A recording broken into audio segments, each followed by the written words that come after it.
a todos ustedes. Un nuevo programa de Proyecto Federal. Les comento, en instantes se va a incorporar Luis Villanueva, tiene una pequeña demora. Y en este programa vamos a desarrollar distintos temas vinculados siempre no perdiendo el foco del ámbito de la salud, la importancia que tiene en la vida de cada uno de nosotros.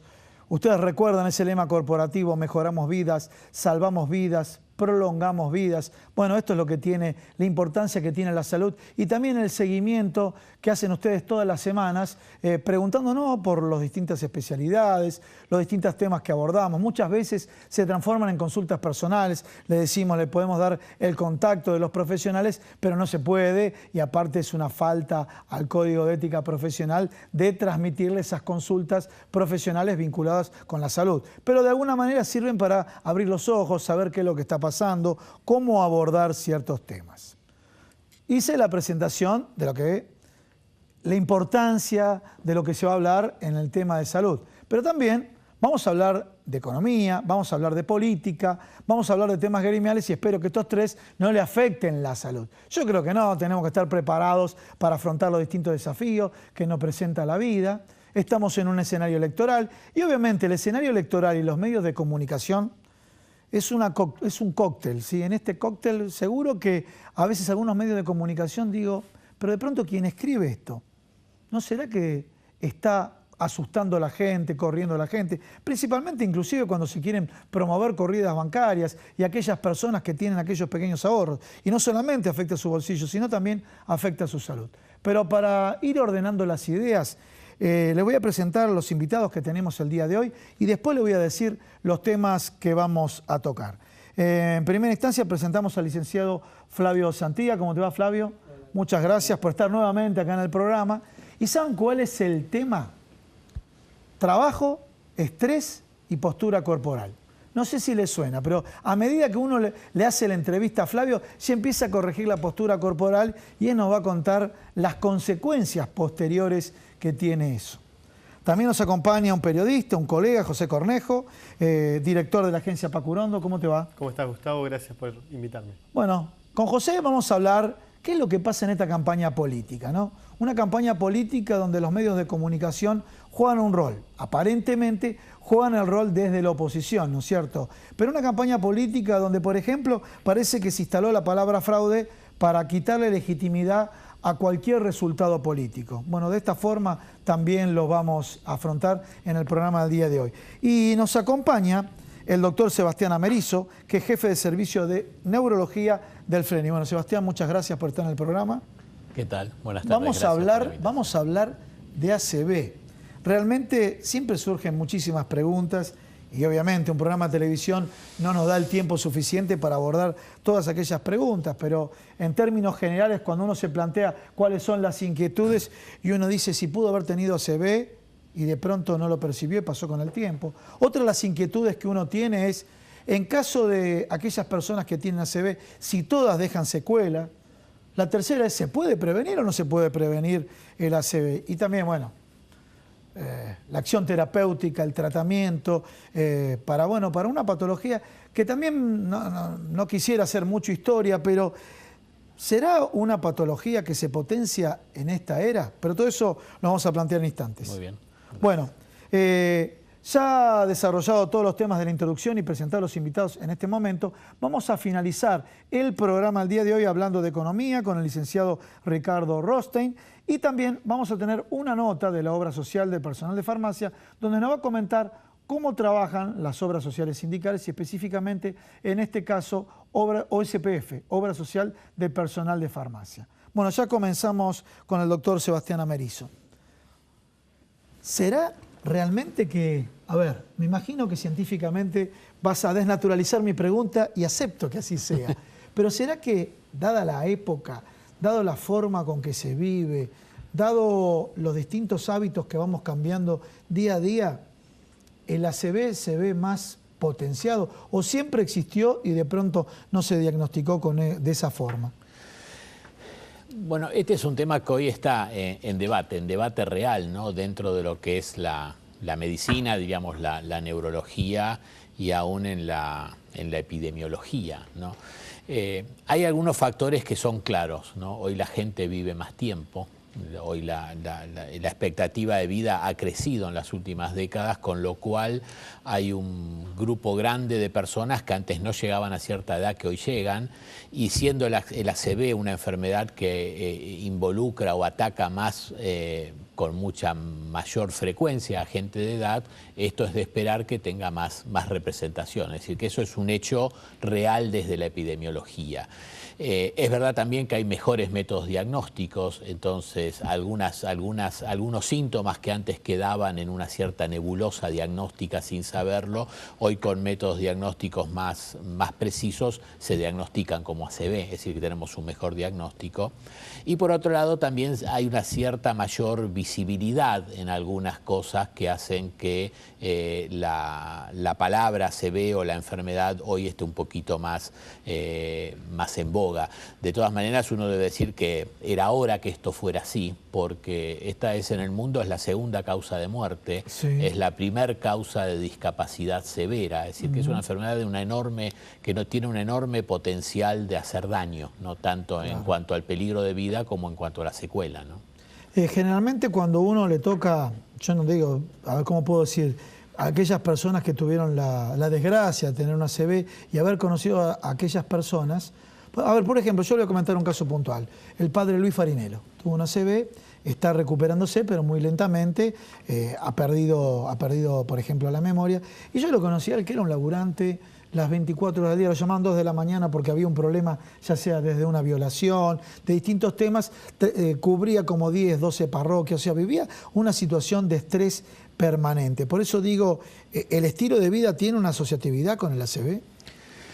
La puede tener, sobre todo el estrés nunca ayuda, obviamente, pero tampoco es que el estrés alcanza como un factor único en estas cosas. Sí, lo que se suele ver en el ritmo de vida actual es que las personas que están bajo un estrés severo cuidan menos o prestan menos atención a sus factores de riesgo, ya sea en cuanto a alimentación, control de la presión, control del azúcar, control del colesterol, hábito de fumar, digamos, todo ese tipo de actividades o de factores de riesgo que son controlables. En general las personas que están muy ocupadas con mucho estrés tienden a dejarlos un poco de lado. Es decir, que no es el estrés en sí, sino lo que implica el estrés como falta de cuidado de la salud, ¿no? El abandono. Bueno, a ver, puede ser que haya tenido un accidente cerebrovascular y no se haya dado cuenta. Sí, eso puede ser. Hoy se sabe más de esto, justamente por lo que decíamos antes, de los mejores factores, de los mejores métodos de diagnóstico. Por ejemplo, la resonancia magnética hoy permite ver un infarto en una zona del cerebro relativamente silenciosa que no se manifiesta clínicamente y sin embargo la persona ha tenido un infarto en el cerebro. No deja de tener importancia esto en el hecho de que la acumulación de este tipo de lo que se llaman infartos silentes puede ser, por un lado, un marcador de un alto riesgo de esa persona de tener más eventos y tener eventos que no son silenciosos, y por otro lado hay una asociación entre la acumulación de estos eventos y algún otro tipo de manifestación clínica de la enfermedad cerebrovascular, como puede ser el deterioro cognitivo, es decir, las pérdidas de memoria y de funciones intelectuales, ¿no? Pero, a ver, yo me hago la siguiente pregunta. Señal de alerta temprana, esa señal donde uno dice, bueno, tengo que ir, obviamente siempre hay que ir al médico, pero tengo que ir al médico porque algo raro me está pasando. ¿Qué es lo raro que a uno le puede estar pasando que puede entrar en el camino de la ACV? Primero, y yendo un poco más atrás en eso, antes del síntoma, uno puede hacer mejor prevención todavía detectando sus factores de riesgo, que no son demasiados, son todos fáciles de detectar: la presión alta, hipertensión, el colesterol elevado, el azúcar elevado, es decir, la diabetes. La diabetes, el colesterol elevado también puede llevar a ser. Sí. El hábito de fumar es un factor de riesgo muy importante. Algunas arritmias del corazón, sobre todo una que se llama fibrilación auricular. Es decir, que acá estamos hablando de factores de riesgo que explican más o menos el 80 al 90% de los accidentes cerebrovasculares, y una simple visita al médico ayuda para detectar a todos en forma muy, muy simple, y todos ellos son controlables. Entonces creo que ese es el primer paso, es decir, antes del síntoma, la detección del factor de riesgo como prevención. Y los síntomas sí, también es importante. Aquel que que pese a todo esto tiene su evento, los signos muy tempranos son variados, depende de la zona del cerebro, pero fundamentalmente es la inmovilidad o la pérdida de fuerza de un lado del cuerpo, la pérdida de sensibilidad de un lado del cuerpo, la dificultad para hablar, para comunicarse, algún tipo de pérdida visual, a veces un dolor de cabeza muy fuerte, sobre todo en los ACV que implican hemorragias. Pero lo importante de todo esto es que ante la detección de estos síntomas o ante la percepción de estos síntomas, ya sea en uno mismo o en otra persona, buscar ayuda inmediata. Lo ideal es ir directamente a un lugar, a una institución, porque es poco lo que se puede hacer en el domicilio, ¿no? Entonces, y el tiempo corre.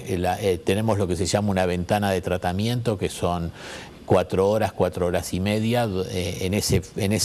Durante ese tiempo se pueden hacer cosas, se puede, aumentan. Cuando aparece esa sintomatología, pierdo movilidad, pierdo la vista, ante esos síntomas. Rápidamente consultar. Y si uno no tiene un servicio de ambulancia, no tiene algo así, tratar de alguna manera trasladar a esa persona a una sala de emergencia. Y eso puede salvar. Una pregunta que diría desde afuera, ¿no es cierto? ¿Y la emergentología sabe detectar un principio ACV? Estamos trabajando en eso. Yo diría que sí, y quien no lo sepa detectar desde la emergentología tendría que aprender a hacerlo. Tiene que aprender a hacerlo, ¿no? Sí, hoy eso es clave. Eso es clave. Bien, porque ahí es cuando determinan código verde, o sea, código verde, amarillo, rojo, y ahí es el futuro de la persona, ¿no? Exacto. Y lo que es más importante, siendo que esta es una enfermedad que causa discapacidad, y en general si uno, cuando hacemos nuestras charlas para la comunidad y demás, y preguntamos esto, hoy la gente le tiene casi más temor a la secuela de una ACV que a la muerte misma, ¿no? Es decir, que el potencial de discapacidad que tiene una ACV hace que el poder mejorar funcionalmente con el tratamiento sea casi igual o más importante que el salvar la vida. Y este tipo de tratamientos, si uno los utiliza en forma rápida, aumentan por lo menos 50% esas chances. ¿Tratamientos? ¿Qué tratamientos hay para la ACV? De vuelta, volvemos a lo que es prevención, tratar todas estas cosas que decíamos. Digamos, una vez ocurrido el evento. Una vez ocurrido el evento, el 80% más o menos de los ACV son los que se llaman isquémicos, es decir, es una arteria que se tapó. Hoy existen drogas utilizadas, medicaciones utilizadas en esas primeras horas que permiten destapar la arteria. Hoy sabemos además que en centros que tengan la complejidad suficiente, el suplementar ese tratamiento con técnicas que se llaman endovasculares, de poder hasta destapar mecánicamente la arteria, ayuda todavía más. Es decir, que y todo esto dentro de ese margen de tiempo del que hablábamos. Es decir, que hoy los tratamientos lo que permiten en forma temprana es destapar la arteria, ¿no? Y eso es enormemente útil. Bueno, doctor, la verdad que clarísimo toda su información. Y yo creo que este tipo de programa y profundizar estos temas sirven también para lo que es la prevención. A veces uno con la falta de tiempo y demás recurre tarde al médico, ¿no? Exacto. Y esto nos abre los ojos. Así que bueno, muchísimas gracias, doctor. Gracias a usted. Bueno, nos acompañó el doctor Sebastián Amerizo, jefe de neurología del FLENI, realmente algo muy importante para este programa, para lo que es la prevención de la salud, que nos interesa abordar todas las semanas. Pero también hablando de salud, señores, en otra parte del estudio está Luis Villanueva, señores, a ver, el trabajo, el estrés y las posturas corporales. Bueno, Luis, contanos un poco. Gracias, Gustavo. Bueno, y este es uno de los temas que también tiene que ver con nuestra vida, ¿no? Hoy nuestra actividad laboral es de tal magnitud, de tal presión en algunos aspectos, que también, y por ello se genera lo que es el estrés, que cada día lamentablemente es más común en la sociedad en general, pero también tiene que ver con las posturas corporales que adoptamos en cada momento, no solo desde la actividad laboral, sino también desde el preciso momento que llegamos a casa y vamos a descansar. O sea, uno también tiene que concientizarse en esto. ¿Cómo podemos, Flavio, ante todo, gracias por venir, ¿cómo podemos unir estos tres conceptos, el trabajo, el estrés, pero también lo que hace a las posturas corporales? Bueno, mirá, nosotros somos seres indisociables, no podemos separar el cuerpo de la mente y del alma, ¿no? Nosotros, a la hora de la verdad, el paciente, por este tema del estrés, ¿no?, llega a la consulta con una postura X. Esta postura no solo depende de la estructura de la columna y de los tejidos en sí, sino que también del estado de ánimo de ese paciente. Y obviamente si tenemos que relacionar algunos acortamientos musculares, también podemos asociar la postura del sentado o la postura específica de cada profesión. Entonces nosotros como osteópatas al paciente siempre lo vemos desde un todo. Tratamos de integrar toda esa información, hacer ese análisis y bueno, si muchas veces ese paciente necesita una contención desde el aspecto más psicológico, para poder trabajar esto nosotros necesitamos hacer un equipo de trabajo. Y bueno, y de acuerdo a eso nosotros hacemos el análisis que es puramente mecánico, ¿sí? Claro. Bueno, imagínate que el paciente llega a la consulta con mucha tensión, viste la jorobita que el paciente tiene, los hombros levantados, los hombros levantados, inclinado hacia adelante. Nosotros siempre no solo evaluamos esa estructura, sino que también vamos viendo un poco la historia de ese paciente, ¿sí? Claro. El paciente no es lo mismo un paciente que trabaja en un banco parado que un paciente que trabaja frente a una computadora. Hay también profesiones que tienen que ver con actividad deportiva, tiene que ver con actividades dinámicas. Todo eso lo tratamos de asociar nosotros y hacer una evaluación mecánica, ¿sí? ¿Hay alguna profesión que no genere estrés o son todas factibles de generar estrés? El estrés en general lo podemos hablar desde el estrés psicológico y también desde el estrés físico, que es el estrés de una postura mantenida.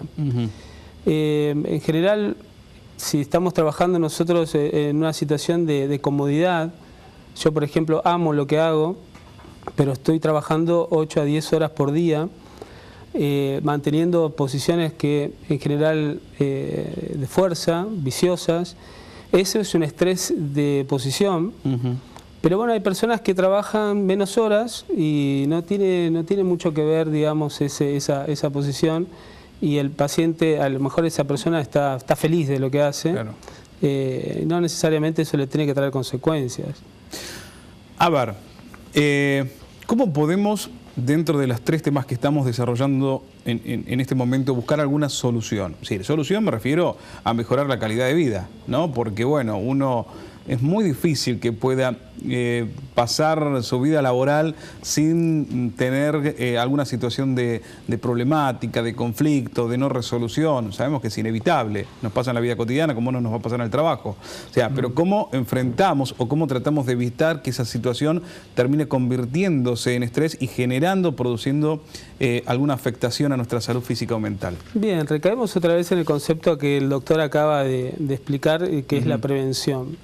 La osteopatía, dentro del campo de la osteopatía, nosotros tenemos para tratar desde el nacimiento, ¿sí? al bebé, adolescentes, chicos, gerontes, deportistas, sobre todo la prevención. La prevención, yo a los pacientes les digo de esta forma, ¿no? Es como que a nosotros cuando nacemos nos dan una máquina, un auto, y que nacimos en tal año, ese es el modelo del auto. Ese auto tiene que tener un service cada tanto. Nosotros somos una máquina perfecta que funciona mediante la mecánica, porque somos movimiento. Esa mecánica es la que nosotros valoramos en nuestra evaluación. Entonces, como cualquier máquina, como cualquier auto, como cualquier máquina en general, necesitamos tener un chequeo para ver ese service, ¿no? Para ver cómo está funcionando el cuerpo.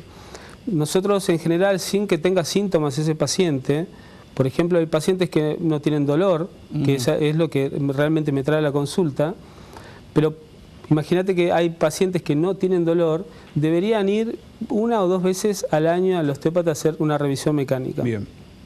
Nosotros acá estamos viendo unas imágenes justamente de un paciente que tiene 12 años. Sí, paciente muy joven, ¿no? Un paciente muy joven. Bueno, justamente viene a la consulta, él viene ya por un síntoma, que es una lumbalgia, ¿no? Dolor en la cintura, por el deporte.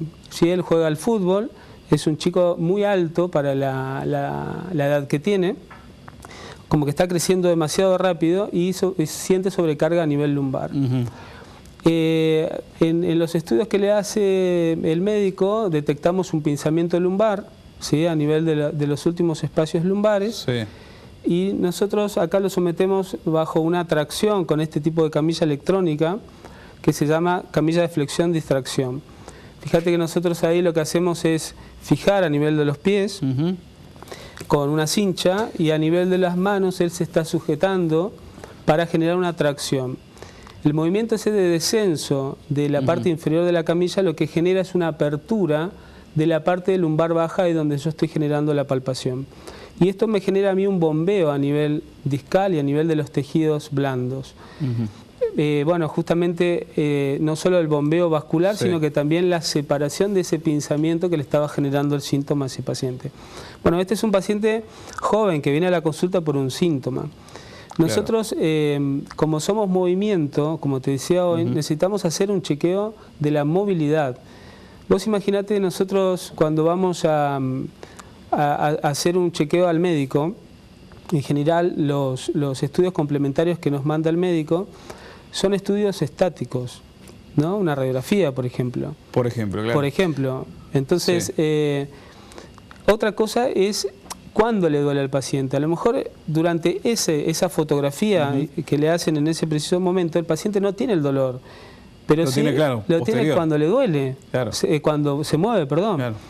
Entonces, nosotros ahí evaluamos la movilidad y evaluamos qué tejido es el que puede estar generando, cuál puede ser la causa de ese síntoma. Eso es lo que nosotros, mediante una batería de técnicas que tenemos, que son todas de la índole manual, de la terapia manual, nos valemos nosotros para estabilizar. Ahora, a ver, posturalmente es muy difícil que uno se pueda acostumbrar a sentarse bien, a caminar bien, a pararse bien, porque bueno, es complejo y complicado poder mentalizarte para lograrlo. Pero bueno, dentro de la vida, de la cotidianeidad, como bien decía yo, ¿cómo se puede mejorar lo que es la postura frente a diferentes situaciones y que no pueden derivar, por ejemplo, en estos dolores que a veces parecen hasta simples, pero se terminan convirtiendo en algunos casos hasta crónicos? Bueno, mira, en cuanto a lo que es postural, nosotros traemos una carga genética, una vida, una historia sociocultural, económica, ya traemos patrones. Esta historia es fundamental, ¿no? Podemos tener una escoliosis que es idiopática, genética. De acuerdo a cada caso en especial hay que evaluar cada caso. Pero imaginemos que nosotros queremos hacer una prevención de una persona que no tenga la patología ya genética, ¿no? Para mí es importante la silla, que hay sillas que son ergonómicas, específicas, donde no necesariamente necesitamos un respaldo, ¿sí?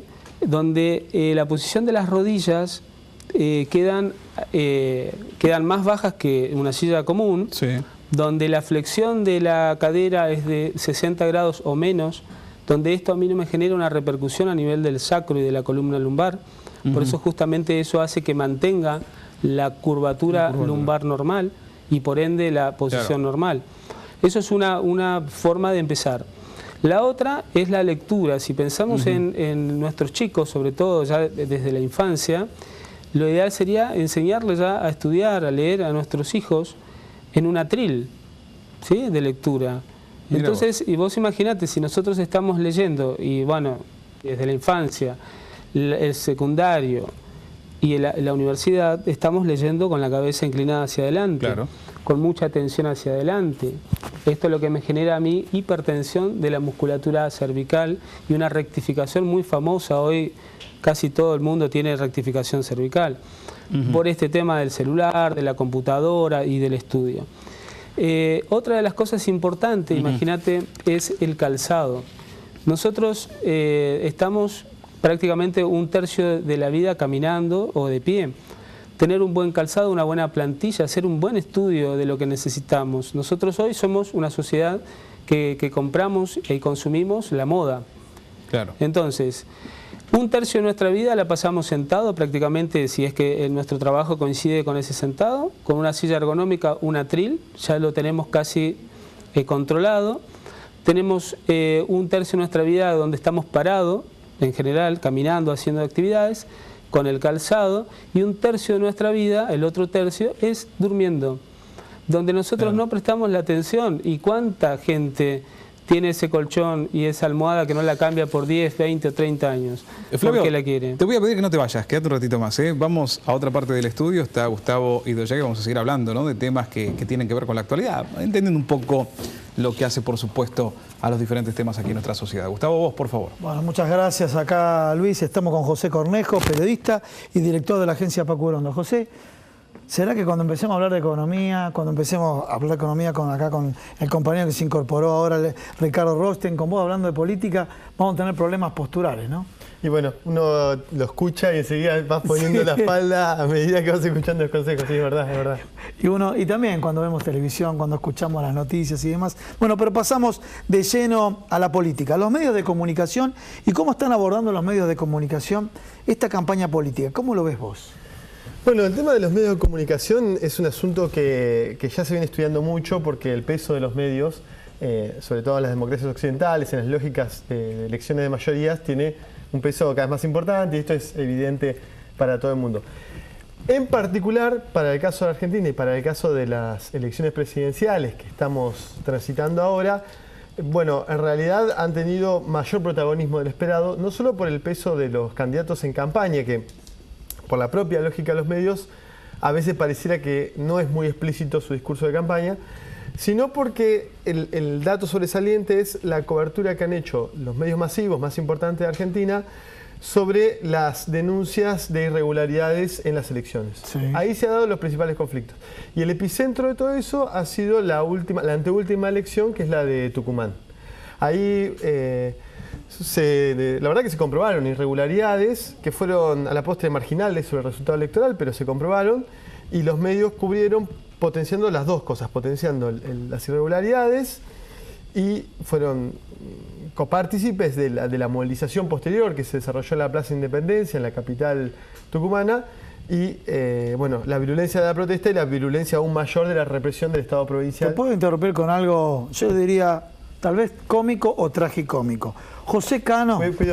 Sí, la postura, cuidemos la postura. Porque sí, José Cano creo que en su vida se hubiese imaginado que Canal 13, TN y Clarín le iban a dar tanto espacio, que en tan poco tiempo fue tan famoso. Y eso indica algo, ¿no es cierto? El punto que los candidatos presidenciales opositores viajaron a acompañarlo. Sí. Fue sorprendente. A la mañana lo veías a Massa y a Macri dando una conferencia acá en el Hotel Porteño y a las 1, 2 de la tarde estaban en Tucumán apoyando las denuncias de Cano. Lo que pasa es que en este bombardeo mediático y en esta línea de amarillismo sobre el cual están girando los medios más importantes en términos de llegada, pasan cosas que giraban sobre lo bizarro. Es cierto que hubo irregularidades. Los primeros sospechosos y los primeros detenidos eran parte de la propia fuerza de Cano. Las primeras zonas quemadas fueron del PRO. Claro, eran los mismos militantes radicales que habían sido encontrados incendiando urnas, con lo cual, digamos, que está bien que los medios de comunicación tomen posición política y eso creo que es un avance también que el lector y el oyente y el televidente sepa de qué lugar se paran los medios. Ahora, en la denuncia y en la magnificación por jugar partido alrededor de Cano y en este anclaje nacional local que hacían, lo que hacían terminaban deformando la realidad, porque es cierto que hubo irregularidades, pero el radicalismo fue cómplice, cuando no el principal manufacturador de esas irregularidades. Y el segundo punto, que cuando se hizo el recuento, es cierto que se comprobó, pero la diferencia era 1,5%. Por supuesto que hay que trabajar sobre eso, pero la verdad que el descontrol desatado sobre la Plaza Independencia es difícil de atarlo a una elección donde la diferencia es 10 veces más, porque fueron 15 puntos lo que sacó de ventaja, con el descuento creo que fueron 13. José, te pido un favor, hacemos lo siguiente, cerramos la idea, vamos a un corte, cerramos la idea y después vamos a hablar un poco cómo viene el escenario político. ¿Te parece? Sí, claro. Bueno, pequeño corte, por favor.